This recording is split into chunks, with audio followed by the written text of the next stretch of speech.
अपने मन, बुद्धि, वाणी, विचार तथा अपने जीवन को और भी अत्यधिक पवित्र बनाने के लिए इन मंत्रों का उच्चारण करेंगे। ओम भूर्भुवः स्वः। ओम भूर्भुवः स्वः। तत्सवितुर्वरेण्यं तत्सवितुर्वरेण्यं भर्गो देवस्य धीमहि भर्गो देवस्य धीमहि धियो यो नः प्रचोदयात्। धियो यो नः प्रचोदयात्।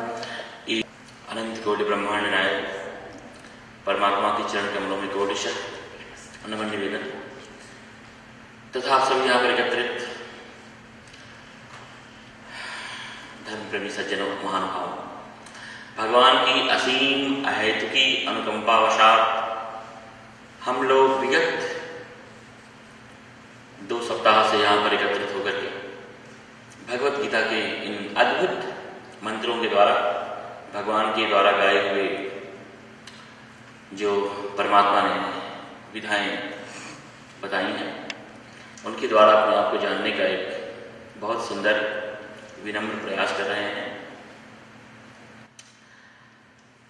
आदि गुरु शंकराचार्य ने कहा कि भगवत गीता किंचित गीता।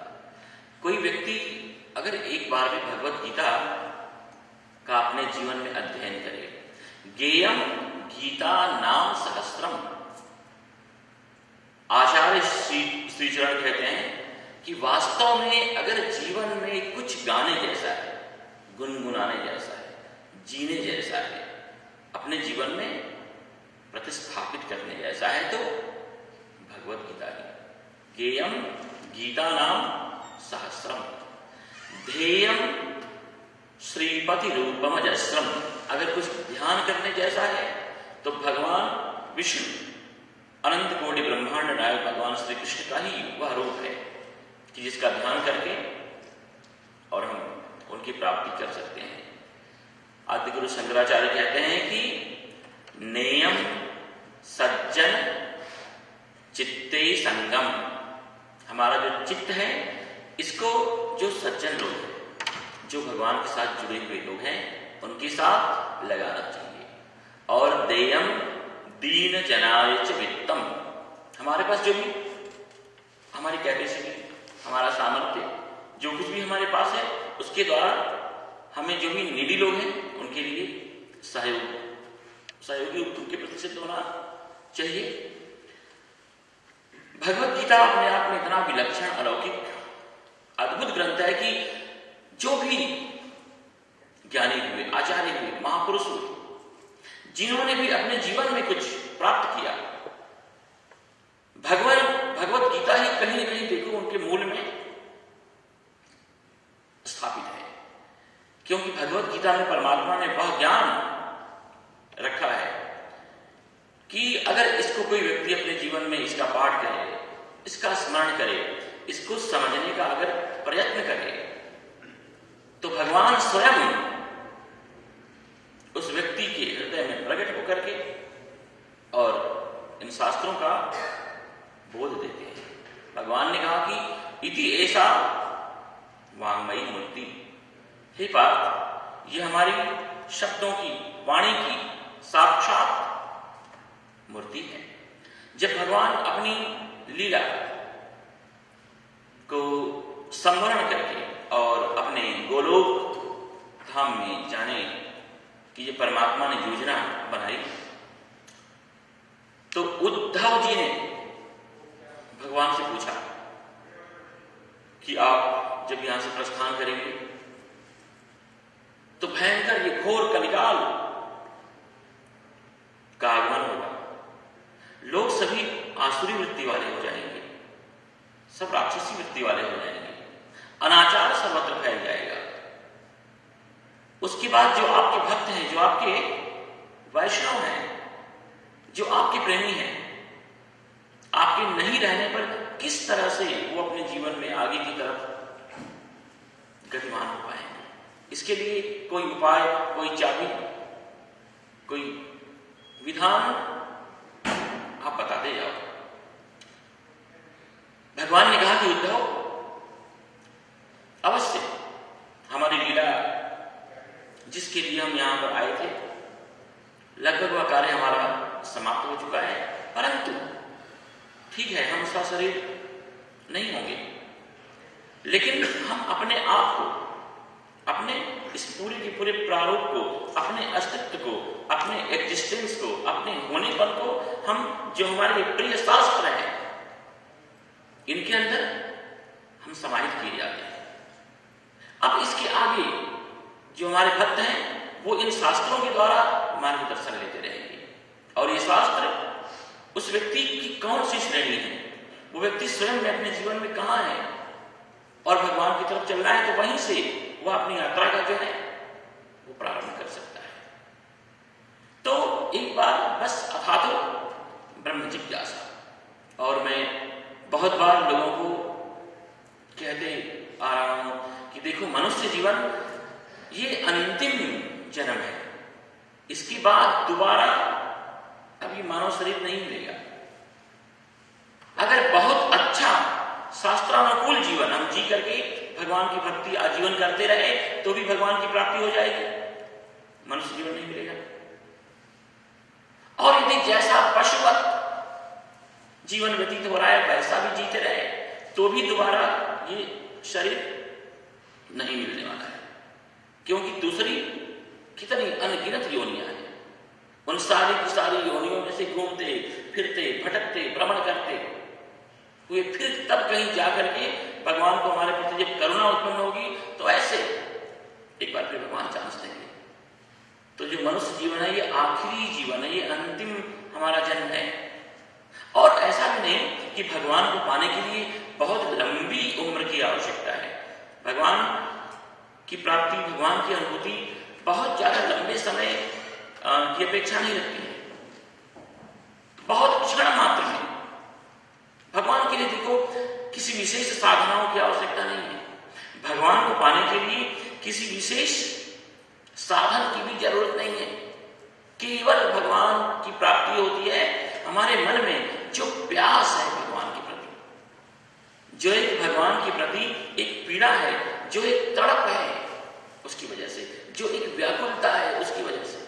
जितने हम व्याकुल होते हैं संसार के लिए, वस्तुओं के लिए, भोगों के लिए, संसार में प्रपंच में रचे पचे हुए लोगों के लिए, उसकी आधी भी व्याकुलता अगर हमारे मन में परमात्मा के प्रति आ जाए तो बस उसके बाद कुछ करने की आवश्यकता नहीं है। जैसा कि गोस्वामी जी ने कहा कि कामी नारी प्रिया जीवी लोभी प्रिय जीविताम तिमि रघुनाथ निरंतर प्रिय लागो मोहियाओ। जिस तरह से किसी कामी व्यक्ति को स्त्री प्रिय होती है, जिस तरह से किसी कंजूस को, लोभी व्यक्ति को धन प्रिय होता है, वैसे ही अगर भगवान हमें प्रिय लगने लग जाए और जब सत्संग के द्वारा हम चिंतन करेंगे, भगवान का बारंबार स्मरण करेंगे, संसार की सच्चाई से, सत्यता से हमारा मन जब परिचित होगा तो सही अर्थ में अंदर से परमात्मा की जो स्मृति की प्रगाढ़ता है वो होगी। बस केवल सावधानी इतनी ही रखनी है कि अब भगवान के स्मरण में विलंब न हो जाए। एक बड़े अच्छे योगी हुए हैं भारत में, पहले वो सम्राट थे और जब संसार की सच्चाई उनके सामने आकर के खड़ी हुई सन्निष्ठ हो गए, वैराग्य से उनका मन भर गया और इतने सर्वश्रेष्ठ योगी हुए। उनका नाम है भर्तृहरि। आप लोगों ने उनका नाम सुना है, उनके जीवन की जो कथा है उससे आप लोग परिचित हो। इतना बड़ा सम्राट, 3 ग्रंथ उन्होंने लिखे हैं। नीति शतक, संसार में व्यवहार में कैसे जीना है पूरी की पूरी विद्या उन्होंने उसमें बताई है। वैराग्य शतक, वो भी इतना अद्भुत उनका ग्रंथ है कि अगर कोई व्यक्ति संसार में भाग रहा हो, अरे विवाह के लिए कोई व्यक्ति जा रहा हो, मंडप में बैठा हो और अगर कोई उसको वैराग्य शतक पढ़ा दे तो वहीं से वो लौट पड़ेगा कि अच्छा हुआ बच गया। एक उनका ग्रंथ है श्रृंगार शतक। बड़े अच्छे कोई आध्यात्मिक पद पर प्रतिष्ठित अगर व्यक्ति परिपक्व ना हो तो पढ़ने के बाद वापस वहीं आ जाएगा यहां से उसने यात्रा शुरू की थी। इतना अद्भुत उनका एक ग्रंथ है। वैराग्य शतक में उन्होंने कि यावत स्वस्थमिदं कलेवर गृहम, जब तक ये हमारा शरीर, ये कलेवर स्वस्थ है, क्योंकि शरीरम व्याधि मंदिरम, इस शरीर इतना कॉम्प्लिकेटेड है कि अभी तक भी जो वैज्ञानिक है, जो डॉक्टर हैं, वो एकदम बिल्कुल आखिर तक इनके रहस्यों को समझ नहीं पाए हैं। लगता है कि अभी तो बहुत कुछ जानना बाकी, भगवान ने जो ये बना दिया है, हमारे पेट का जो कार्य इतनी सी जगह में जो कार्य संपन्न हो रहा है। एक साइंटिस्ट ने लिखा कि उसके लिए हम कोई फैक्ट्री अगर बैठाएं तो 10 माइल की दूरी वो फैक्ट्री कवर करेगी, जितना काम बस इतने ही दूर में किया जा रहा है। तो उन्होंने कहा कि यावत स्वस्थमिदं कलेवर गृहम, किसी भी व्यक्ति को लगता है कि नहीं हम स्वस्थ हैं, ये तभी तक कि जब तक कि वो किसी डॉक्टर को चेक नहीं करवाता है। अब डॉक्टर को चेक कराओ, कुछ ना कुछ निकलेगा। आपको पता है ब्लड के टेस्ट कितने हैं? 350 के आसपास ब्लड के केवल टेस्ट होते हैं। तो उन्होंने कहा कि यावत स्वस्थमिदं कलेवर गृहम, देखो जब तक ये शरीर स्वस्थ है, और यावत च दूरे जरा, जब तक वृद्धावस्था हमसे अभी दूर है, क्योंकि धीरे धीरे सब कुछ सायंकाल की तरफ बढ़ता जा रहा है। आप लोगों की खुद का जीवन का देखो ये अनुभव है, कैसा वो स्वर्णिम काल था जब आप लोग 15-16 साल के थे।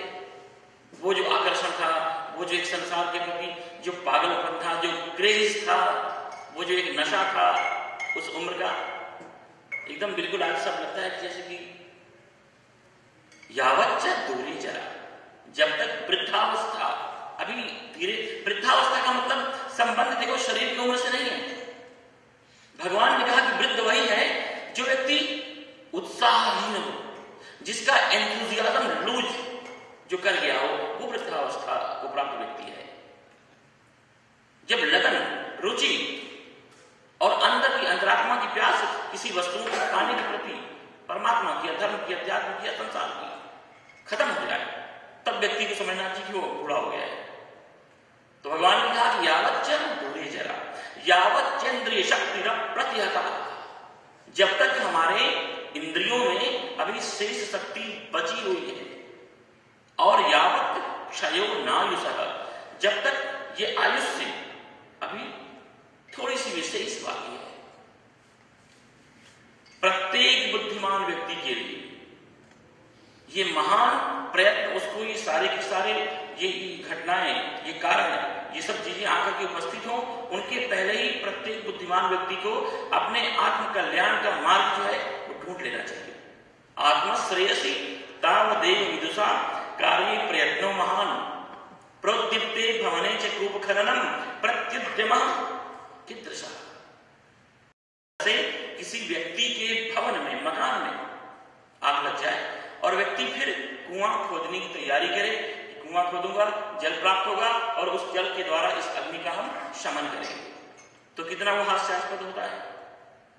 तो उसी तरह से जब शरीर की सारी सीमाएं समाप्त होने की कगार पर आएंगी, फिर हम भगवान का भजन करने चलेंगे, फिर हम भगवत गीता का पाठ करने चलेंगे, फिर यदि हम अध्यात्म के बारे में विचार करेंगे, तब तक बहुत विलंब हो गया होगा। तो भगवान ने कहा कि जब तक हमारी कैपेसिटी, हमारे सामर्थ्य के अंदर ही सारी चीजें आती हैं, तभी तक परमात्मा के प्रति एक छलांग हमको भगवान पर भरोसे के साथ लगा देनी चाहिए, क्योंकि उसके बाद पता नहीं समय मिले न मिले। और भगवान तो केवल हमारे अंदर बैठे हुए बस भाव को देखते हैं कि हमारे अंदर का कैसा भाव है। तो जैसे जैसे संसार की सच्चाई हमारे सामने आती जाती है, लेकिन देखो हमारा मन जो है ना बड़ा विचित्र है। भगवान बार बार ये चांस देते हैं, भगवान बार बार अवसर देते हैं कि संसार के प्रति हमारी जो पकड़ है वो कम हो, और भगवान का जो परिक्षेत्र है, भगवान का जो फील्ड है, जो अध्यात्म है, उसकी तरफ हम मुड़े। लेकिन हम इस तरह से संसार को पकड़े हुए हैं कि हम लोग बस केवल उसको सब ठीक ठाक कर लेते हैं। एक बार एक साइंटिस्ट ने, वैज्ञानिक ने प्रयोग किया, एक मेढक को उसने ऐसे खोलते हुए पानी में डाला और एकदम तत्काल छलांग लगाकर उससे बाहर आ गया। मेढक को लगा कि नहीं, उबलते हुए पानी के साथ हम एडजस्ट नहीं कर सकते हैं। तो उस वैज्ञानिक ने उस मेढक को ठंडे पानी में डाला, तो मेढक को आराम से उसने तैर करा कि नहीं ठीक है, अब सब कुछ अनुकूल है। फिर उस वैज्ञानिक ने उस पानी को थोड़ा सा गर्म किया। मेढक को लगा कि नहीं ठीक है, अभी तक कोई बात बिगड़ी नहीं, चलेगा। फिर आधे घंटे के बाद थोड़ा सा और उस पानी को गर्म किया, तो पानी थोड़ा सा गर्म हुआ तो थोड़ा सा मेढक भी गर्म हुआ। उसके बाद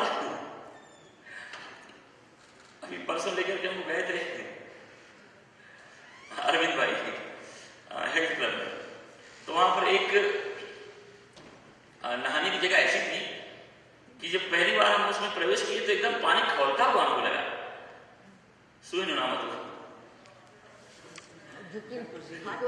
तो मैंने कहा कि नहीं, इसमें हम नहीं जा सकते क्योंकि पानी तो एकदम बिल्कुल, बोल चलो ठीक है, वो तो पानी फेंक रहे थे ऐसे इसलिए लग रहा था, लेकिन बहुत हॉट वाटर था। तो थोड़ा सा हमने पैर डाला, हमने कहा ये तो बहुत गर्म पानी है भाई, हम तो शीतल जल से नहाने वाले हैं, ये तो बहुत गर्म पानी है। तुमने कहा नहीं आ जाइए, धीरे धीरे सब ठीक हो जाएगा। हमने कहाँ से हो जाएगा? फिर थोड़ा सा घुटने पर पानी में गए, हमने कहा नहीं मुझे निकलना पड़ेगा। तो फिर इन लोगों के बड़े आग्रह से गए, तो मुझे लगता है 15 मिनट के बाद तो एकदम बिल्कुल आज नहीं, अभी पानी एकदम बिल्कुल हमारे अनुकूल है, क्योंकि धीरे धीरे फिर हमारी बॉडी भी उस पानी के टेम्परेचर को जो है वो एक्सेप्ट कर दी गई।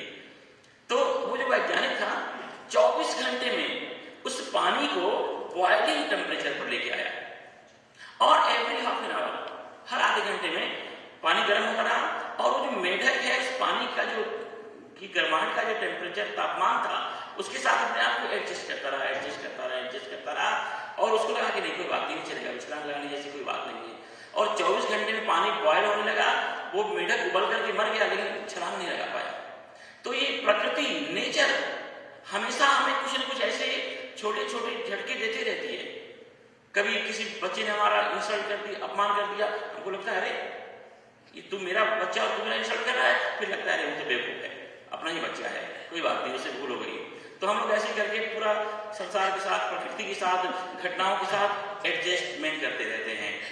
तो भगवान हमेशा जो है वो कुछ न कुछ इस तरह से चाहते हैं कि अब ये व्यक्ति अध्यात्म की तरफ मुड़े, अभी शास्त्रों में इसकी रुचि उत्पन्न हो, अभी थोड़ा साधनाओं की तरफ, लेकिन फिर वापस ऐसी पकड़ है हमारी कि अपने आप जरा उसको हम एडजस्ट करके और सब मामला सारा मामला वही लगा के हम स्थापित कर देते हैं। लेकिन कुछ लोग ऐसे होते हैं कि एक बार देखो, भगवान बुद्ध ने एक बार केवल वृद्ध व्यक्ति को देखा, बीमार व्यक्ति को देखा, मरे हुए व्यक्ति को देखा, और उनको लगा अरे जीवन की असलियत यही है क्या? सभी एक दिन ऐसे बीमार होंगे, सभी ऐसे बूढ़े हो होंगे, और सभी एक दिन काल कवलित हो जाएंगे।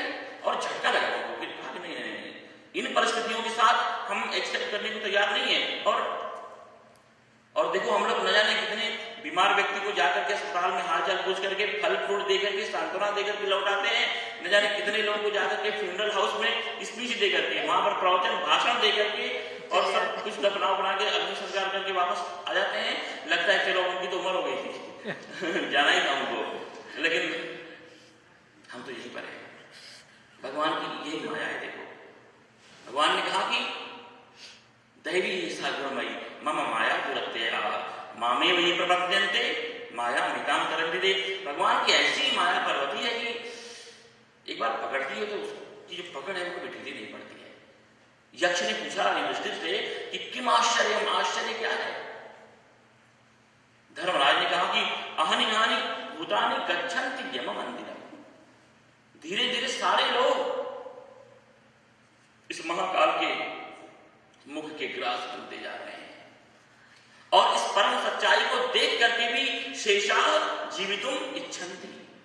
दूसरों को ऐसा लगता है कि नहीं कोई बात नहीं, उसकी उम्र हो गई थी, लेकिन हम तो यही रहने वाले हैं। किम आश्चर्य माता परम, इससे बड़ा आश्चर्य क्या हो सकता है?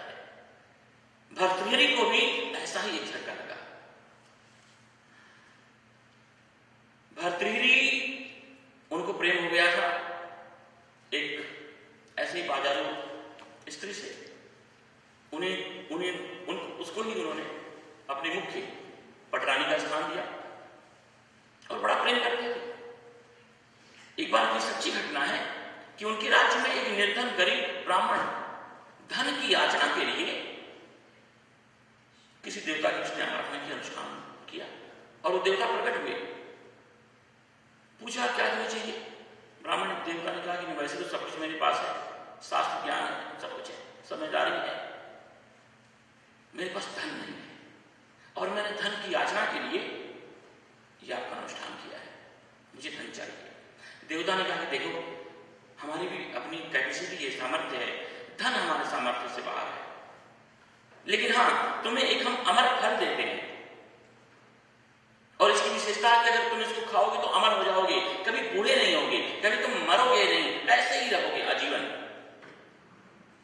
ब्राह्मण ने कहा कि इसको खाकर के मैं अपनी गरीबी को ही अमर बनाऊंगा, इससे तो हमारी विपत्ति और ज्यादा बड़ी हो जाएगी, मुझे नहीं चाहिए, ले जाओ। तो देवता ने कहा कोई बात नहीं, यही हमारे बस में है।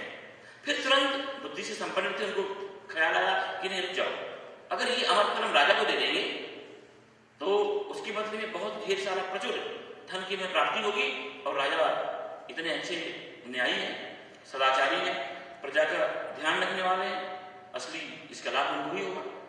तो ब्राह्मण देवता जो है वो अमर फल लेकर के राज दरबार में आए और कहा कि महाराज क्षमा करें, एक देवदत्त देवता के द्वारा प्राप्त हुआ अमर फल मैं लेकर के आपके पास आया हूं, जो भी इसे खाएगा वो अमर हो जाएगा, इसकी ये विशेषता है। मैं चाहता हूं कि आप इतने दयालु हो, प्रजा का इतना ख्याल रखने वाले हो, इतने धर्मात्मा हो, आप इसको ग्रहण करो और इसके बदले में हमारी जो निर्धनता है उसको आप दूर कर दें। तो राजा ने बहुत प्रचुर धन उस ब्राह्मण को दिया और वो जो फल था वो लेकर के रख लिया। अब राजा बहुत ज्यादा अतिशय प्रेम करते थे अपनी रानी को, तो सोचा कि अगर मान लो कि हम अमर हो जाएंगे और मेरे सामने मैं जिससे प्रेम करता हूं अगर वो मर जाए तो फिर उसके बाद की जो मेरी उम्र है वो एकदम पहाड़ की तरह हो जाएगी, जीना मुश्किल हो जाएगा और मर भी नहीं पाएंगे क्योंकि अमर हो गए होंगे। उस पीड़ा का तो फिर कौन वर्णन करे, तो क्यों ना ये अमर फल अपने मैं रानी को दूं, भले ही वो अगर अमर हो जाए तो कोई बात नहीं, मैं उसके सामने मरूं तो क्या हुआ, प्रेम का तो यही मापदंड है, परिधान क्या। तो लेकर के वो अमर फल गया अपनी रानी के पास और कहा कि देखो ये मेरी प्रेम की परीक्षा, ये अमर फल मैं चाहूं तो खा सकता हूं, लेकिन मैं एकमात्र तुम्हें प्रेम करता हूं और मैं चाहता हूं कि तुम खाओ, तुम ऐसे ही चिर यौवन तुम्हारा सलामत रहे, तुम्हारी उम्र लंबी रहे, ऐसे ही स्वस्थ और सुंदर तुम आजीवन रहो, तो ये तुम ग्रहण करो, तुम खाओ। रानी ने कहा ठीक है, हम स्नान करके हम इस फल को खा लेंगे। फिर राजा आ गए अपने दरबार में, लेकिन देखो संसार की कैसी विचित्र स्थिति है कि राजा उस रानी को बेहद प्रेम करते थे, लेकिन वो जो रानी थी वो राजा के सेनापति से प्रेम करते थे। तो उसने सोचा क्या करेंगे, ये क्यों ना मैं जिसको प्रेम करती हूँ उस सेनापति को ये फल दूं, क्योंकि वो अगर अमर हो जाएगा तो मुझे ज्यादा खुशी मिलेगी, भले उसके सामने हम मर जाएंगे कोई बात नहीं है। तो उसने सेनापति को बुलाया और कहा कि देखो मैं कितना तुमसे प्रेम करती हूँ, ये फल मैं चाहती हूँ तुम खाओ और तुम ऐसे ही मजबूत रहोगे, ऐसे ही स्वस्थ रहोगे, सुंदर रहोगे, ऐसे तुम हैंडसम रहोगे और कभी मरोगे नहीं, बुढ़ापा बीमारी मृत्यु तुम्हारे नजदीक नहीं आएगी। तो उसने कहा ठीक है मैं इस फल को खा लूंगा। अब और भी मुश्किल जटिलता कि वो सेनापति जो है वो एक नृत्यांगना को प्रेम करता था। देखो यहाँ सभी एक दूसरे को चीट कर रहे हैं संसार में, ऐसा ही हो रहा है। तो वो अमर फल लेकर के वो सेनापति उस नृत्यांगना के पास गए और कहा कि मैं चाहता हूं कि देखो तुम बार बार ऐसा शिकायत करती थी कि नहीं मुझे विश्वास नहीं कि तुम मुझे जितना कहते हो उतना ही प्रेम करते हो, तो इस बात को आज मैं सिद्ध कर देना चाहता हूं, ये अमर फल मेरे पास आया है, जो भी खाएगा बीमारी, इंद्रियों की शिथिलता या बुढ़ापा या मृत्यु दूर दूर तक उसके पास फटकने वाली नहीं है। तो मैं चाहता हूं तुम खाओ और तुम ऐसे ही रहो अनंत काल तक। उसने कहा ठीक है ये हम खा लेंगे। लेकिन वो नृत्यांगना जो है वो राजा भर्तृहरि को प्रेम करती थी, तो वो अमर फल लेकर के भर्तृहरि के पास आई खुले भरे दरबार में और कहा कि महाराज मेरे पास एक अमर फल आया है जो खाने वाला कभी भी आदमी बूढ़ा नहीं होता और मृत्यु और बीमारी और कमजोरी तो उसके आसपास तक नहीं आती है। तो मैं चाहती हूं कि सही अर्थों में आपको हम बता नहीं हम पाए, लेकिन आज विश्वास के साथ हम प्रॉमिस करते हैं, वादा करते हैं, आप देख लो कि ये फल हम चाहें तो खा सकते थे, लेकिन आपके लिए लेके आए हैं। राजा ने कहा 1 घंटे पहले तो मेरे पास था ये तुम्हारे पास आया कहां से, सच सच बोल। तो जब राजा बहुत क्रोधित हुए तो उसके बाद उसने कहा कि नहीं सच महाराज ये है कि जो आपका वो सेनापति वहां जो बैठा हुआ है वही अभी थोड़ी देर पहले लेके मेरे पास आया था और उसने कहा कि असल में मुझे प्रेम करता है इसलिए मुझे लेकर गया। तो राजा ने कहा अच्छा तुम ये कहां से पाए? तो सेनापति ने कहा कि मुझे अभय दान दें, रानी ने मुझे दिया है क्योंकि उनका जो प्रेम है वो मुझसे है। अब उसके बाद फिर राजा ने कहा कि अब कौन जाकर के रानी से पूछे, और सीधे वो वहां से जंगल की राह उन्होंने ले ली। तो मतलब कि बार बार प्रकृति, परमात्मा, संसार, ये संसार के जो सिचुएशन, हालात हैं, देखो हमेशा मतलब अंदर से हमें जगाते रहते हैं, हमें जगाते रहते हैं। दशरथ जी ने बस केवल एक अपने कान के पास एक दो बाल उनके सफेद हो गए थे। श्रवण समीप भय सित केसा मनौ जरटपन अस उपदेशा। उनको लगा कि बस बस बस बस अब संसार की जो आसक्ति है, इसका जो बंधन है, इसकी जो पकड़ है, वो शिथिल होनी चाहिए। अब सारा का सारा जो भी साम्राज्य है वो सब हमें राम को दे देना चाहिए, और अब मेरा जो समय है वो एकमात्र परमात्मा के भजन का समय है। तो प्रकृति बार बार जो है वो हमें जगाती रहती है, लेकिन हम वापस जो है सब कुछ सही करके और फिर कहते नहीं अभी तो कुछ समय ही नहीं बीता है। तो भगवान ने कहा कि देखो भाई, ये मनुष्य जीवन प्रतिपल वैसे निकल रहा है जैसे कि कोई व्यक्ति अपने ऐसे दोनों हाथों में जल ले ले, और देखो कब तक इस जल को आप रोक पाते हो। एक एक बूंद, एक एक बूंद, एक एक बूंद करके वो जल रिश्ता जाएगा, और एक समय ऐसा आएगा कि पूरी हमारी जो हथेली है वो एकदम शुष्क हो जाएगी, खाली हो जाएगी, रिक्त हो जाएगी। इसी तरह से परमात्मा ने ये जो उम्र दी है, ये जो बुद्धि दी है, भगवान ने जो हमें ये विलक्षण शक्ति दिया है, ये सामर्थ्य दिया है, प्रतिदिन एक एक क्षण, एक एक बूंद करके देखो सब कुछ रिस रहा है, खत्म हो रहा है, चला जाता है।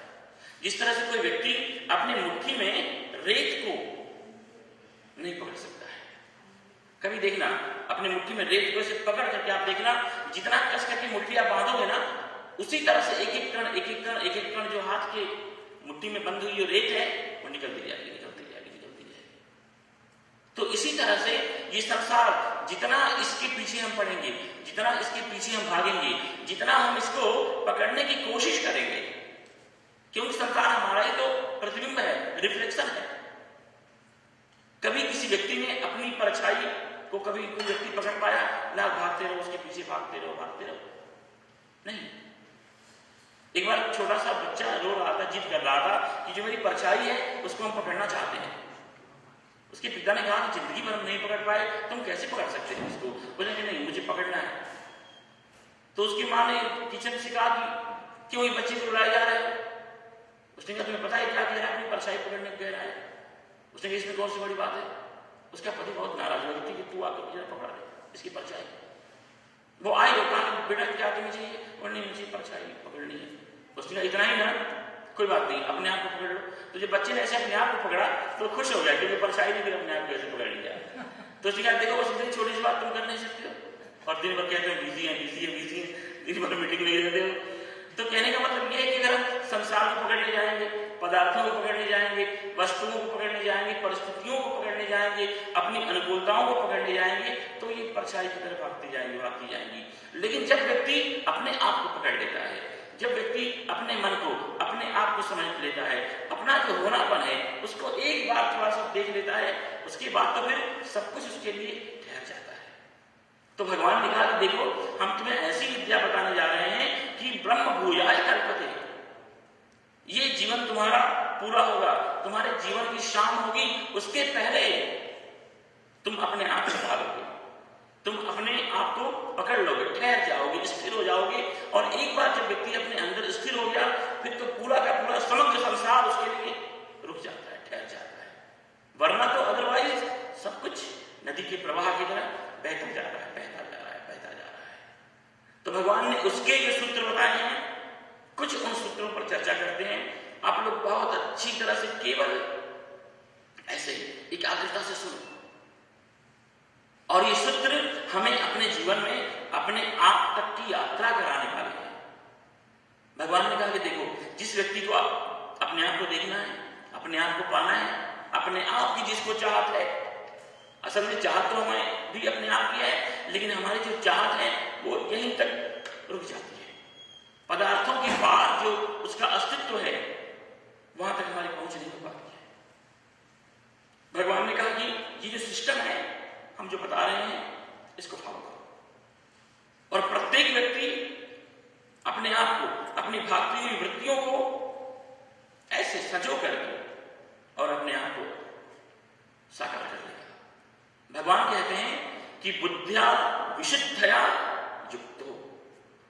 देखो, जब तक हमारी बुद्धि विशुद्ध नहीं हुई है तब तक जीवन में भटकाव है, तब तक जीवन में हमारे भटकन है। पहले अपनी बुद्धि को हम धीरे धीरे एकाग्र करें। बुद्धि है क्या? हमारे शास्त्रों ने कहा कि ये एक वृत्ति है, हमारी स्वयं की वृत्ति, जो अपने स्वयंपन के होने का हमें एहसास दिलाती है। यही वृत्ति जब कभी भोगों के पीछे दौड़ती है तो इसी को मन की संज्ञा प्राप्त हो जाती है। यही वृत्ति जब किसी चीज को समझने का प्रयास करती है, जानने का प्रयास करती है, कहीं ठहर जाती है, कहीं रुकती है, जब उचित अनुचित का इसी के अंदर भाव, जब ऑब्जर्वेशन इसके अंदर उत्पन्न होता है तो इसी को हम कहते हैं बुद्धि। जब यही वृत्ति जो है ना भोगों के द्वारा भोगे हुए उन संस्कारों को अपने अंदर अंकित कर लेती है तो इसी वृत्ति को कहते हैं चित्त।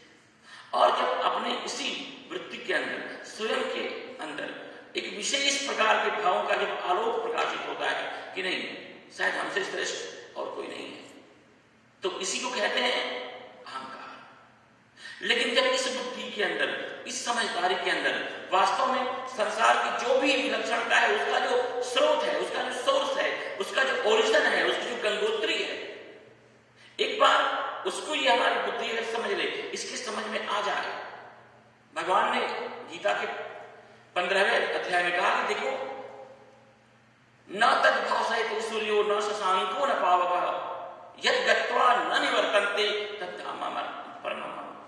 भगवान ने कहा कि वो जो मेरा धाम है, मेरा जो रहना है, मेरा जो लोक है, वो कितना विलक्षण है कि जो भौतिक चीजें हैं, चाहे वो सूरज हो, चाहे वो चांद हो, चाहे वो अग्नि हो, चाहे यहाँ की कोई भी रोशनी क्यों ना हो, वहां तक पहुंच नहीं पाती है, बल्कि वहां से इस पूरे के पूरे संसार की सत्ता जो है वो प्रकाशित होती रहती है। तो हमारी जो बुद्धि है, संसार को मुख्य मान करके, और जो हम भोगों में भाग रहे हैं, भटक रहे हैं, वो प्रपंच से बुद्धि जल्दी निकल नहीं पाती है। एक्चुअली बुद्धि तो परमात्मा ने दिया है केवल ज्ञान के द्वारा अपने आप को जानने के लिए, परमात्मा को जानने के लिए। संसार का जो ये आकर्षण है, संसार का जो ये अपकर्षण है, संसार का जो ये अट्रैक्शन है, संसार की जो माया है, थोड़ा सा उसको समझ करके और अपने अंदर उतर जाने के लिए। एक बहुत बड़ा जौहरी था उज्जैन में, तो राजा भोज ने उसको अपने दरबार में बुलाया और बहुत सम्मान किया। कहा कि तुम भारत देश की शान हो, इतने बड़े जौहरी, इतने बड़े पारखी। फिर अपने सारे सभासदों से पूछा कि इसे पुरस्कार में क्या देना चाहिए हमें। सभी ने कहा कि इतने गांव दे दो, कहीं ने कहा कि इतने हाथी दे दो, कहीं ने कहा कि इतने घोड़े महाराज दे दो।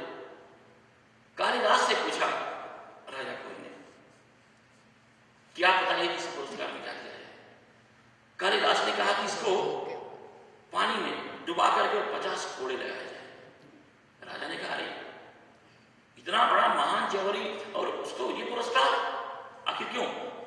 कालिदास ने कहा कि राजन, परमात्मा ने कितनी विलक्षण बुद्धि इसको दी थी, अरे कितनी तीक्ष्ण बुद्धि इसको दी थी, लेकिन इसने अपनी इस बुद्धि का इस्तेमाल क्या किया? केवल कंकड़ पत्थर को परखने में ही इसने अपनी पूरी की पूरी ऐसी तीक्ष्ण बुद्धि लगा दी। अगर ये चाहता तो अपने इस बुद्धि से उस परम तत्व को प्राप्त कर सकता था, लेकिन केवल कंकड़ों पत्थरों में ही इसने अपने जीवन को, अपनी बुद्धि की तीक्ष्णता को गंवा दिया। तो भगवान ने जो हमें बुद्धि दी है, देखो ये विज्ञान का भी पूरा जो आविष्कार है ना, ये हमारी जो बुद्धि है, अविकसित बुद्धि। हमारे ब्रेन में कुल 22 मिलियन नॉलेज के सेल्स हैं। 25% से ज्यादा किसी का ब्रेन डेवलप हो ही नहीं पाता है। उसमें भी हम केवल 3-4% बुद्धि का इस्तेमाल कर पाते हैं, क्योंकि मेरा और ये तेरा और ये अपने लिए और उसके लिए और तुम्हारे लिए, इसमें से ऊंचा हम उठ नहीं पाते हैं। तो ये थोड़ा सा बुद्धि का जो विज्ञान दिखाई पड़ रहा है, ये बुद्धि का चमत्कार है। ये इतनी जो खोज हुई, ये सब बुद्धि का ही तो ये करिश्मा है। लेकिन हमारे जो मनीषी थे, हमारे जो ऋषि मुनि थे, उन्होंने कहा कि अगर इस बुद्धि की तीक्ष्णता को हमने पदार्थों में टीके लगाए, कुछ 2-4-10 आविष्कार भी हो गए, ठीक है, लोगों का जीवन सुखी भी हो गया, तो इससे फिर लोग और ज्यादा उसमें आसक्त होंगे। जो जीवन मिला है परमात्मा की प्राप्ति के लिए, उसका क्या होगा? वो हम चुक जाएंगे। और जो भी बाह्य आविष्कार हैं वो ठीक है, एक लाभ हमें देते हैं, लेकिन 3 उसके सामने नुकसान भी है। उस दिन अरुण भाई से पूछ रहे थे, पहले उन्होंने बहुत प्रेम से हमसे पूछा कि आप हिमालय में रहे हो, आप बहुत सिद्ध लोगों से मिले होंगे। मैंने कहा हाँ हम मिले हैं, और उनके पास बहुत ढेर सारी सिद्धियां भी होंगी। हमने कहा सिद्धियां, जो भी साधना करते हैं तो सिद्धियां तो उनके जीवन में आती हैं, उनके बहुत शक्तिशाली होंगे। तो मुझे नहीं पता कि मुझको फंसा रहे हैं। तो हमने कहा बिल्कुल बहुत काफी साधना के द्वारा संपन्न है, शक्तिशाली है। तब इन्होंने अपनी बात रखी कि जब ऐसी बात है तो उन लोगों ने अपनी बुद्धि, अपने साधना, अपने सिद्धि का इस्तेमाल क्यों नहीं किया समाज को, लोगों को ऐसे ऊपर लाने में। यहां देखो, यहां एक व्यक्ति ने मोबाइल फोन का आविष्कार किया, लेकिन पूरा देश, पूरा विश्व इसका लाभ ले रहा है। किसी एक व्यक्ति ने हवाई जहाज बनाया, लेकिन पूरी दुनिया जो है वो उड़ रही है। जितने भी आविष्कार हुए किसी एक ने किए, और देखो उसका लाभ। इनकी बात नहीं सच थी, तो ऐसा क्यों नहीं हुआ? देखो जितने भी आविष्कार है ना, एक्चुअली क्या हुआ है कि विज्ञान ने निसंदेह हमारे इंद्रियों की शक्तियां बढ़ा दी। अभी देखो चश्मा बन गया, आंख की शक्ति बढ़ गई, उसके बाद भी मशीनें आ गई, मतलब जान को भी यहाँ बैठे बैठे देख सकते हैं। वो कान की शक्ति बढ़ गई, जो भी शारीरिक क्षमता है इंद्रियों की, उसकी क्षमता को विज्ञान के आविष्कारों ने, यंत्रों ने बहुत 1000 गुना बढ़ा दिया। लेकिन क्या हुआ कि मन की जो शक्ति है वो धीरे धीरे कमजोर हो गई। जो हमारी आत्मिक पावर है उसको हम गंवा बैठे। जो हमारा जो होनापन है, जो हमारा जो एग्जिस्टेंस है, उसको हम खो बैठे। विज्ञान ने इतने हिस्सों में हमको बांट दिया कि हमारे खुद के हिस्से में कुछ आया ही नहीं। लेकिन इस सच्चाई को ऋषि मुनि जानते थे कि ठीक है, शरीर को सुखी बना देना, इंद्रियों को शक्तिशाली बना देना, इंद्रियों के संसार को भोगने की क्षमता को बहुत लंबा बना देना, परिणाम उसका क्या होगा? देखो चलो ठीक है, आप लोग अमेरिका में रह रहे हो, इतना सुंदर, इतना बढ़िया देश है, सब कुछ शुद्ध है, हर चीज साल में जाकर के आप लोग 1 बार 2 बार चेकअप कराते हो, सब व्यवस्थित आप लोग खा भी रहे हो, रह रहे हो, मेडिसिन यहाँ कितनी अच्छी सब डेवलपमेंट है, हर तरह की साइंस की, विज्ञान की, मेडिकल की। बहुत आदमी खींच करके जी लेगा तो कितना जी लेगा? 150 साल, 200 साल, 250 साल, 300 साल, इंपॉसिबल है, नामुमकिन है। चलो 125 साल जीवे में शरदा शतम, जो ऋषियों ने कहा कि 100 साल प्रत्येक व्यक्ति को जीने का संकल्प करना चाहिए।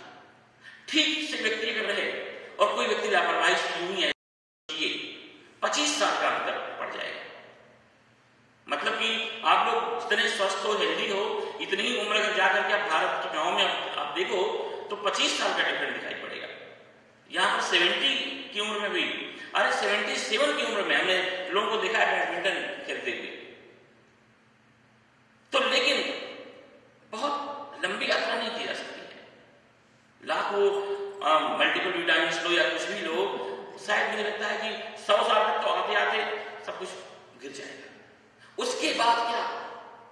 क्योंकि पूरा का पूरा जो पदार्थों की दुनिया, ये संसार जो हमें दिखाई पड़ता है, ये संसार ही पूरा नहीं हो जाता है। इसके बाद का भी संसार है, इसके बाद के भी लोग हैं, और इसके बाद की भी स्थिति है, इसके बाद भी हम होंगे। जब हमने जन्म नहीं लिया था उसके बाद भी होते, जब शरीर नहीं होगा उसके बाद भी हम रहेंगे। जिन पदार्थों के साथ हम रह रहे हैं वो हमारे पास होने के पहले नहीं थे, थोड़े समय तक के लिए हैं, उसके बाद भी हम नहीं रहेंगे। तो ऋषि मुनियों की जो व्यवस्था थी वो ठीक है, सांसारिक जो भी चीजें हैं, जो पदार्थ हैं, परिस्थितियां हैं, उसके प्रति भी जरूर अपने जीवन में उदासीन रहे। लेकिन उन्होंने जो योजना हमें दे दिया, उन्होंने जो व्यवस्था हमें दी, अरे आज तक किसी ने ऐसी शोध की कि व्यक्ति को मृत्यु से कभी डर ही न लगे। इंद्रियों में जीने वाले लोग मृत्यु से बहुत डरते हैं, क्योंकि उनका सारा परिचय, उनकी सारी पकड़, उनकी सारी खोज उनका जो होना है वो सब इंद्रियों तक ही तो है, पदार्थों तक ही तो है। तो उनको लगता है कि वो मरने के बाद फिर क्या होगा। हमारे भारत ने ऐसी रिसर्च दी, ऐसी खोज दी कि एक बार जरा व्यक्ति उसको थोड़ा सा ग्रहण करे तो मैं आपको बताऊं कि मृत्यु खेल की तरह लगता है, खेल की तरह। भय का कहीं नाम निशान नहीं है। ऐसा लगता है जैसे कि बहुत मुश्किल है उसके लिए शब्द खोजने, उस फीलिंग को, उस अनुभूति को बताने के लिए। जो ब्रह्म विद्या है, जो परमात्मा का रहस्य आपको बता दे, जहां से पूरा सोर्स हर चीजों के लिए यहां पर उतरता है। ठीक है, मेडिसिन हमको एनर्जी दे रही है, लेकिन मेडिसिन के अंदर भी जो ऊर्जा है, जो पावर है, जो ताकत है, वो कहां से आ रही है? वो जहां से आ रही है उसका पता हमारे मनुष्य ने दे दिया। लेकिन ये भी है कि लोग थोड़ा सा काफी प्रमाणी हो गए, आलस्यवान हो गए, पुरुषार्थहीन हो गए। और देखो भारत की स्थिति कैसी थी, कंडीशन भारत की। एक समय भारत वहां था कि जहां शायद अमेरिका पहुंचने में 1000 साल लगेंगे। और उस जमाने में पूरी दुनिया की दौड़ भारत की तरफ लगी हुई थी। कोलंबस यहां थोड़ी आ रहा था, अमेरिका की खोज के लिए कोलंबस नहीं आ रहा था, वो तो बाई मिस्टेक उसको मिल गया, वो भारत जा रहा था। उसने सुन रखा था कि भारत सोने की चिड़िया है, सब कुछ वहां पर है। तो उसकी जो दौड़ थी भारत के लिए थी, बाई मिस्टेक ब्रह्मवश ये उसको मिल गया। रामायण में लिखा है कि जब भगवान राम का विवाह हो रहा था, जनकपुर बिहार, जिसकी आज कंडीशन तो धीरे धीरे बड़ी अच्छी हो रही है, वहां कितनी संपन्नता थी। गोस्वामी जी ने लिखा है कि जो संपदा नीच घर सोहा, जो ऐसे मोटा काम करने वाला जो व्यक्ति था, झाड़ू लगाने वाला जो व्यक्ति था, जो स्वपच था, जो चांडाल था, उसके यहां जो संपत्ति थी, संपदा थी, सो बिलो की सुरनायक हुआ। इंद्र की संपत्ति को देखकर के मोहित हो गए, ऐसी संपन्नता थी। जाकर के भारत में लोग वहां पर बताते हैं कि यहां पर जो आते हैं वो काम करने वाले, झाड़ू लगाने वाले, वो भी अपनी कार से आते हैं। तो वो लोग विश्वास नहीं करते। उनसे कहो कि यहाँ जो घास लॉन वगैरह काटते हैं बहुत पैसे वाले होते हैं, वो गाड़ी से आते हैं, अपनी कार से आएंगे और उसमें से एक और गाड़ी निकालेंगे और वो लॉन काटेंगे, उसके बाद चले जाएंगे, कैसे पॉसिबल है। लेकिन ऐसी परिस्थिति थी। लेकिन धीरे धीरे जब भी व्यक्ति उद्योग रहित होगा, परिश्रम रहित होगा, पुरुषार्थ रहित होगा, तो फिर ऐसी स्थिति होने वाली है। जब भी हम अपने संस्कृति से, अपने शास्त्रों से, अपने जो ऋषि मुनियों ने जो हमें संपदा दी है, उससे हम जब भी विमुख होंगे तो ऐसी विपन्नता हमारे जीवन में आएगी। तो देखो, भगवत गीता का इतना बड़ा ये कर्म योग का शास्त्र प्रकट हुआ भारत में, लेकिन लग रहा है लोग फॉलो कर रहे हैं बाहर के देशों में। एक भी व्यक्ति कोई बैठा हुआ दिखाई नहीं पड़ता है, और भारत में जाओ तो एक भी व्यक्ति कोई काम करता हुआ दिखाई नहीं पड़ता है, ऐसी कंडीशन। और भारत का देखो ये इतना बड़ा योग शास्त्र भगवत गीता, भगवान ने कहा कि वो जीवन ही नहीं है जिसमें कर्म ना हो। लेकिन वो चाहते हैं कि काम नहीं करना हो, ऐसी सिचुएशन ही उनके लिए सुखद और आनंद का जीवन है। लोग कहते हैं बस इतना पैसा हो जाए, कुछ करना ना पड़े। यार मर जाओगे 20-25 साल पहले अगर इस तरह की जीवन जीने की अभ्यस्त हो गए तो। भगवान ने कहा कि बुद्धिया विशुद्धया, तो अपनी जरा बुद्धि को विशुद्ध करो, और बुद्धि हमारी विशुद्ध होगी, संसार पदार्थ में जरूर लगा देगी तो उसके आर पार तक की सच्चाई ला करके हमारे सामने रख देगी। विज्ञान की जो खोज है वो कुछ आविष्कार थोड़ी है, मतलब कुछ वो क्रिएशन थोड़ी है जो पहले से था, उसी सच्चाई से बुद्धि ने परिचय करवा दिया। कुछ नवनिर्माण नहीं हुआ है, क्योंकि खोज या आविष्कार उसी चीज का होता है जो चीज पहले से हो। जो चीज पहले से नहीं हो उसकी खोज भी नहीं हो सकती है। और इसी बुद्धि को अगर हम अध्यात्म के अंदर लगाते हैं, इसी बुद्धि को अगर अपने अंदर हम अंतर्मुखी होकर के और प्रवेश करते हैं, तो जो खजाना शांति का, प्रसन्नता का, आनंद का, मस्ती का, जो एक अध्यात्म का जो नशा है, वो जो मिलता है, उसके सामने तो सब कुछ फेल है। सोचो बुद्ध के अंदर क्या वो पागल कि जिस चीज को पाने के लिए सारी दुनिया दौड़ रही है वो सब कुछ उनको जन्म से ही मिला हुआ था। प्रिंस थे वो, उन्हें कुछ पाना नहीं था, सब कुछ जन्म से ही मिला था। लेकिन उनको लगा कि नहीं, ये हर चीजें जो है ना, जो मन की शांति है, जो आत्मिक, जो इनर सेटिस्फेक्शन है, जो हैप्पीनेस है, इन एक भी चीज से वो वस्तु प्राप्त नहीं होती है। और उस अंतरात्मा अपने आप के अपने होने पर के खोज में बुद्ध निकल पड़े। मीराबाई चित्तौड़ की महारानी थी, लेकिन ऐसे ही तारा लेकर के निकल पड़ी। इन लोगों को पागलपन तो देखो, जो लोग संसार को सच मान रहे हैं ऐसे सारे के सारे लोग इनको पागल ही तो कहेंगे। हमारे तो सारे ऋषि मुनि घास फूस की ऐसे ही झोपड़ी में बैठे हुए हैं और 10-10 साल पहले का पंचांग निकाल करके, 100 साल पहले का पंचांग निकाल करके रख देते थे कि ग्रह की खगोल में कहां पर कब किस सिचुएशन में कौन सा ग्रह आ रहा है। न कोई इंस्ट्रूमेंट, न कोई उनके पास यंत्र, न कुछ नहीं उनके पास। वो कहां से वो ज्ञान प्राप्त उनके पास होता था। ये विज्ञान सर्व साधन संपन्न होने पर भी किसी एक वस्तु के बारे में ये लोग अल्टीमेट नहीं कह पाए। अभी आज कहेंगे दूध पीना अच्छा है, कल की खोज जब सामने आएगी कहेंगे नहीं, दूध पीने से कैंसर होता है। फिर परसों कहेंगे नहीं ठीक है, दूध पी सकते हो।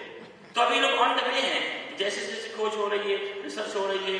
अभी दिन देखा तो चाय के लिए लिखा तो बड़ा अच्छा है, फिर कभी बस ऐसे नए नए आविष्कार होते हैं, जैसे जैसे मालूम पड़ता है वैसे वैसे बस बताते जाते हैं। अल्टीमेट किसी चीज के बारे में ये विज्ञान अपनी अंतिम जो इंफॉर्मेशन है नहीं दे पाया। और वो लोग एक वनस्पति को क्या, एक पत्ती को उठाया तो एकदम आखिरी चीज उन्होंने कह दी कि अब इसके बाद कुछ नहीं है। उनके पास कोई साधन नहीं था, उनके पास कोई इंस्ट्रूमेंट नहीं था, उनके पास कुछ भी नहीं था, क्योंकि वो जो उनका ज्ञान था वो आत्मज्ञान के द्वारा उस रहस्यों को वो जान पाते थे। भगवान ने कहा कि उनकी स्थिति को अगर प्राप्त होना हो तो देखो इन साधनाओं को थोड़ा सा फॉलो करो। बुद्धिया विशुद्धया, अपनी बुद्धि को थोड़ा सा शुद्ध बनाएं, सूक्ष्म बनाएं ध्यान योग के द्वारा। भगवान ने कहा बुद्धिया विशुद्धया युक्तो धृति आत्मान नियम्य च, थोड़ा सा हम धैर्य का सहारा, अपने आप के ऊपर थोड़ा सा हम कंट्रोल करें, अपने आप को थोड़ा सा ऑर्डर करो। शरीर के ऑर्डर में जीने के हम अभ्यस्त हो गए हैं, मन के कामनाओं के आदेश के अंदर काम करने के हम अभ्यस्त हो गए हैं। थोड़ा सा रोज 15 मिनट बस केवल आंख बंद करके अपने अंदर आप उतरो और अपने आप से ही पूछो कि एक्चुअली हमारे जीने की जो व्यवस्था है, हमारे जीवन की जो व्यवस्था है क्या है, हम हैं कौन, हमारे जन्म लेने का पर्पस क्या है। हम थोड़ी पशुओं की तरह हैं, बस यूं ही आए, थोड़े से इंद्रिय भोग के साधनों में लिप्त रहे और उसके बाद मर गए। जो मनुष्य जीवन है वो एकमात्र ईश्वर तत्व की प्राप्ति के लिए है। इसलिए भगवान ने कहा कि शरीर माध्यम खलु धर्म साधनम, पहले तो शरीर को स्वस्थ रखो। शरीर स्वस्थ नहीं है मतलब धर्म, अध्यात्म, परमात्मा कुछ भी हमारे काम का नहीं। किसी व्यक्ति को अगर कभी पुण्य करने का मन हो तो भी पहली कंडीशन है, पहली शर्त है शरीर स्वस्थ होना चाहिए। किसी व्यक्ति को कभी पाप करने का मन हो तो भी शरीर स्वस्थ होना चाहिए। आपको पब में जाना हो, क्लब में जाना हो कि मंदिर में जाना हो, पहले तो शरीर स्वस्थ होना चाहिए। तो भगवान ने कहा कि इसका प्रारंभ यहीं से करो। और शरीर का जो स्वास्थ्य है ना वो मस्तिष्क से संबंधित है, बुद्धि से संबंधित है, मन से संबंधित है। अगर आपका बुद्धि, आपकी जो बुद्धि है वो शिथिल है, ढीली है, बीमार है, निर्बल है, आपका मन कमजोर है, तो उस व्यक्ति का शरीर कभी स्वस्थ नहीं रह सकता है। इसलिए परमात्मा ने इस साधना का प्रारंभ बुद्धि से किया कि थोड़ा अपने आप को संभालो। और जब अपने आप को हम संभाल लेंगे तो सब कुछ पूरे शरीर का जो संचालन है वो मस्तिष्क से होता है। अरे हल्का सा जो इंफॉर्मेशन देने की का जो सिस्टम है वो अगर कम हो जाता है तो उसको पैरालिसिस बोलते हैं। तुरंत शरीर एकदम बिल्कुल अव्यवस्थित हो जाएगा। तो प्रतिदिन रोज 15 मिनट जो है ना, अगर जिसको अपने आप को पाना है, जो जो संसार की चकाचौंध में अपने आप को हम गंवा बैठे हैं, लूज कर बैठे हैं। थोड़ा सा 15 मिनट आंख बंद करके अपने अंदर उतरो और अपने आप की जो हमारी फीलिंग है वही हम हैं। जो अनुभव होता है अपने आप के एग्जिस्टेंस का, अपना जो एहसास है, बस उसके साथ कंसंट्रेट होते जाओ, कंसंट्रेट होते जाओ और कुछ करने की आवश्यकता नहीं है। और जितने भी हमारे जो सेंसेस हैं, उनके जो सब्जेक्ट हैं, बस 15 मिनट की उनको बाहर ही छोड़ दो। बुद्धिया विशुद्धया युक्तो धृति आत्मानं नियम्य च शब्दादीन विषयान् त्यक्त्वा राग द्वेषौ दूरस्य च। जितनी भी इंद्रियां हैं, सेंसेस हैं, उनके जो सब्जेक्ट हैं, उनको बाहर छोड़ो। सबसे कह दो कि जरा सारे काम बंद करो 15 मिनट के लिए। आप जैसे कुछ देखती ही नहीं है, कान से कुछ सुनाई नहीं पड़ता, स्पर्श से कुछ महसूस नहीं कर सकते हैं, नासिका सब कुछ जीरो कर दो। और उसके बाद जरा थोड़ा सा अपने नजदीक बैठो और फिर अपने आप को जरा महसूस करो। तुरंत प्रारंभ हो जाएगा राग और द्वेष का, जैसे कि मेला बाजार की तरह। भगवान ने कहा कि उससे भी ऊपर उठो, राग द्वेष हो वीरस्य च। भगवान ने कहा कि लघ्वासी, जिसको भी साधना में उतरना है, साधना का मतलब कोई बहुत डिफिकल्ट प्रक्रिया नहीं, अरे अपने ऊपर दृष्टिपात करना है, अपनी पहचान को वापस स्मृति लगा, उसकी स्मृति करनी है। भगवान ने कहा कि जो आहार ले रहे हैं उसको कम करो। बहुत ज्यादा आहार लेकर के कोई व्यक्ति कभी अपने आप को जान नहीं पाएगा। लघ्वासी, आहार का मतलब डायरेक्ट भोजन से ही है, लेकिन केवल भोजन से ही नहीं, जितनी भी इंद्रियां हैं, उन इंद्रियों के माध्यम से उनके विषयों को जो हम पकड़ रहे हैं, उन विषयों में जो हम रमण कर रहे हैं, उसको धीरे धीरे धीरे धीरे कम करें। बढ़ाएंगे तो हम बहिर्मुखी होंगे, उनकी सीमा को अगर कम करते जाएंगे तब वह व्यक्ति जो है वो अंतर्मुखी हो पाएगा। तो जो भी हमारे आहार है उनको कम करते जाओ, कम करते जाओ, कम करते जाओ। देखो इस शरीर को भगवान ने ऐसा बनाया है, बड़ा बड़ा विचित्र ये यंत्र है।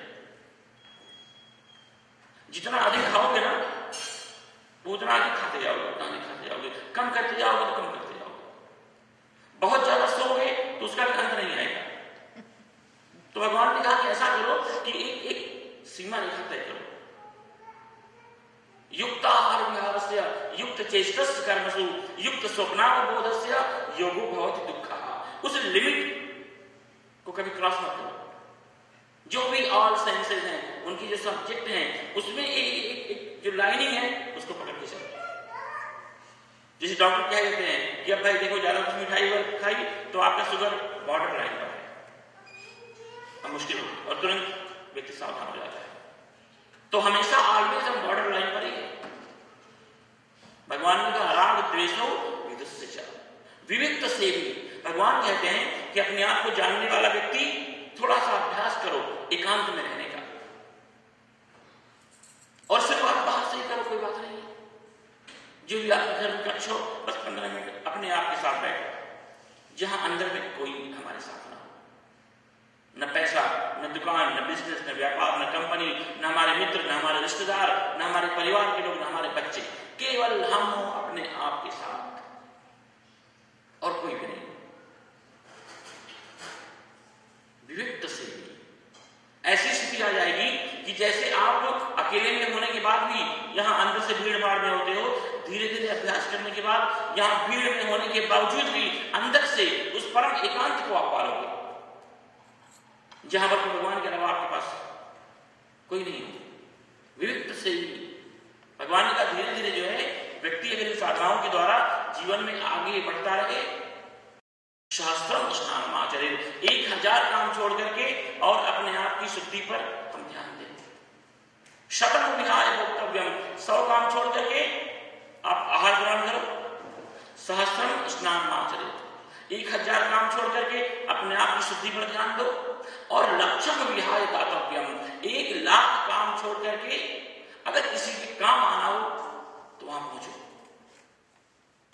उससे हमारा अहंकार खत्म होता है, उससे हमारा मन जो बोझिल है उसको विश्रांति मिलती है। मन शुद्ध होता है, सर्वत्र परमात्मा का आपको आभास होगा। लक्ष्मी विहाय दातव्य और कोटिम त्यक्त्वा, भगवान ने कहा कि 1 करोड़ काम छोड़ करके और उस परम तत्व के साथ अपनी जो लिंक है, जो अपना तारतम्य में है, वो लगाओ। क्योंकि कोई स्थान नहीं है जहां भगवान नहीं है, कोई सिचुएशन नहीं है जहां भगवान नहीं है, अरे कोई पदार्थ नहीं है जहां भगवान नहीं है। हर जन्म में, हर समय में, हर सिचुएशन में परमात्मा है। लेकिन उस तैयारी से हम थोड़ा सा अपने आप को अलग पा रहे हैं कि कैसे उस परमात्मा को हम महसूस कर पाए। और इसके लिए कुछ अलग, अरे आप स्विमिंग पूल में नहा रहे हो, वही महसूस करो कि ये जो जल है, आप सावन में नहा रहे हो, महसूस करो कि जो जल है, जल में परमात्मा की करुणा है, उसमें आप सराबोर हो रहे हो। भोजन करो इस भाव से जैसे कि अन्नम वही ब्रह्मा भी जानी था, ये ब्रह्म तत्व है जिसको अपने अंदर हम प्रतिष्ठित कर रहे हैं। जब भी हो उसी मस्ती से, जैसे अमृत ही परमात्मा के द्वारा दिया गया है और उसको आप पी रहे हो। किसी व्यक्ति से मिलो तो इस भाव से वो व्यक्ति नहीं है, भगवान ही है उस रूप में। पता नहीं वो व्यक्ति कहीं और भटक रहा हो और भगवान ही उस रूप में आके आपके सामने खड़े हो। तो गाड़ी चलाओ तो इस भाव से जैसे स्टीयरिंग नहीं, भगवान की कलाई ही आपने पकड़ रखी और घुमा रहे हो। तो भगवान की पूजा अवश्य हम करें, लेकिन उससे भी ज्यादा श्रेष्ठ है भगवान को एवरी पल जियो, प्रतिपल भगवान को जियो। जैसे लोग संसार को जीते हैं, संसार के भोगों को जीते हैं, कल के खाए हुए स्वादिष्ट भोजन को सोच सोच कर आज खुश होते हैं, जबकि भोजन न मुंह में पड़ा है, न गले में, न पेट में है। लेकिन अरे वाह, कल क्या स्वादिष्ट भोजन था, उससे क्या उसका लेना देना भाई। लेकिन वह परमात्मा जो अंतःकरण में है, जो हृदय में बैठा हुआ है, जो कल भी था, जो आज भी है और वापस कल जो रहने वाला है, उस परमात्मा का थोड़ा सा नशा, उसका जो है, जो व्यसन है, संसार को ही महसूस करके और धीरे धीरे संसार के थ्रू उसके द्वारा हम जाते जाएं। एक बार बड़े अच्छे संत हुए हैं, स्वामी रामतीर्थ, पंजाब के प्रोफेसर थे। जब वैराग्य उनको चढ़ा तो अपने सारे सर्टिफिकेट्स को फाड़ करके बहा दिया है वहां की नदियों में। उनके जीवन की घटना है कि एक बार लाहौर के बाजार से ऐसे ही चले जा रहे थे और वहां पर जो नृत्यांगनाएं होती हैं उनका मोहल्ला आया और एक नृत्यांगना जो है बिल्कुल सज धज करके और किसी संगीत प्रेमी के इंतजार में खड़ी थी कि संगीत के प्रेमी आए, उसके बाद फिर नृत्य गाने इत्यादि प्रारंभ करो। तो स्वामी रामतीर्थ ने उसको देखा तो देखते ही रह गया अपना, और नृत्यांगना ने भी देखा इस सन्यासी को और पलक भी नहीं झपकाई, देखते रहे देखते रहे देखते रहे। नृत्यांगना को लगा कि सन्यासी लग रहा है कि बिगड़ गया, इसको सावधान करना चाहिए। तो लोग तो ऐसे ही गजल में, शेर व शायरी, काव्य में बड़े कुशल वो लोग होते हैं। तो उसने बड़ी सुंदर एक पंक्ति कही, उसने कहा कि हुस्न को जो बद नजर देखते हैं वो पहले अपना सर कलम देखते हैं। ये मार्ग ऐसा है जिसमें आने के बाद ये भी मार्ग भगवान की तरह ही है, यदि गत्वा निवर्तन थे, ये वन पे है, वापस यहां से जाना नहीं होता है। इस रास्ते पर कहां से निकला है महाराज? हुस्न को, रूप को जो गलत रूप में देखते हैं फिर वो बर्बाद ही हो जाते हैं। तो स्वामी रामतीर्थ का होश जब लौटा तो उसने कहा, अरे बेवकूफ, हमको ना तो तेरे इस रूप से मतलब और ना तो तेरे इस हुस्न से, हम तो अपने मालिक की कलम देखते हैं कि तुझे इतना सुंदर बनाने वाला खुद वो कैसा होगा, उसकी कल्पना कैसी होगी, उसकी सोच कैसी होगी, वो कितना कुछ सुंदर होगा। तो संसार की खूबसूरती में जो प्रतिदिन हम लोग मुग्ध हो जाते हैं, लेकिन उस सुंदरता को देख करके थोड़ा सा अगर उस सुंदरता के अंदर उस रूप, रस, रंग और सुगंध को भरने वाले की अगर याद आ जाए तो वही अध्यात्म का हमारे लिए नित्य नए नए दरवाजे जो है वहां से खुलने प्रारंभ हो जाएंगे। जैसे कि देखो, आप कहीं जाते हो भोजन करने के लिए और बहुत कोई स्वादिष्ट चीज मिली, खीर बहुत अच्छी लग गई या कोई भी खाने का पदार्थ अच्छा लग गया, तुरंत हम पूछते हैं ना, अरे ये किसने बनाया है?